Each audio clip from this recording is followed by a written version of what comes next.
Kilat News Updates. Ako po si Cesar Soriano para hatid ang mga nangunang balita sa buong kapuluan ngayon. Naging mapayapa sa kabuuan ang mga protesta sa iba't ibang bahagi ng Metro Manila nitong linggo ayon kay Interior Secretary John V. Cremulya. Libo-libong Pilipino ang nagtipon sa People Power Monument sa Quezon City para sa Trillion Peso March, habang ang iba naman ay nagprotesta sa Rizal Park at kahabaan ng Recto Avenue sa Maynila upang magpahayag ng pagtutol sa mga alegasyong katiwalian sa mga proyekto ng gobyerno para sa flood control. Personal na bumisita si Remulla sa Recto Avenue upang makimonitor kasama ang mga pulis na nakadeploy sa lugar. Nagbigay din siya ng mensaheng peace to all mankind sa mga sumama sa mga protesta. Tinanggihan din ni Remulla ang mga pahayag ng mga nagprotesta tungkol sa di umano'y overkill na deployment ng mga puwersa ng seguridad, lalo na sa Mendiola malapit sa Malacanang kung saan pinigilan ang mga demonstrador na magpatuloy. Samantala, ayon sa mga organizer ng Trillion Peso March sa Quezon City, tinatayang nasa 30,000 hanggang 55,000 na katao ang dumalo sa buong araw na protesta, habang higit 3,000 naman ang tinatayang lumahok sa kilos protestas sa Luneta. Timbog ang dalawang tulak matapos salakayin ng Butuan City Police Office o BCPO ang isang bahay sa Barangay Villa Cananga nitong November 29 Sabado at nasamsam ang mahigit 700 gramo ng shabu na tinatayang nagkakahalaga ng 4.7 million pesos.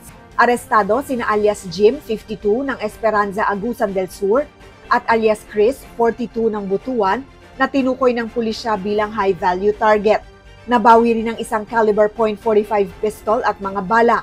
Pinuri ni BCPO Director Colonel Romel Villamor ang City Drug Enforcement Unit sa mabilis at malinis na operasyon.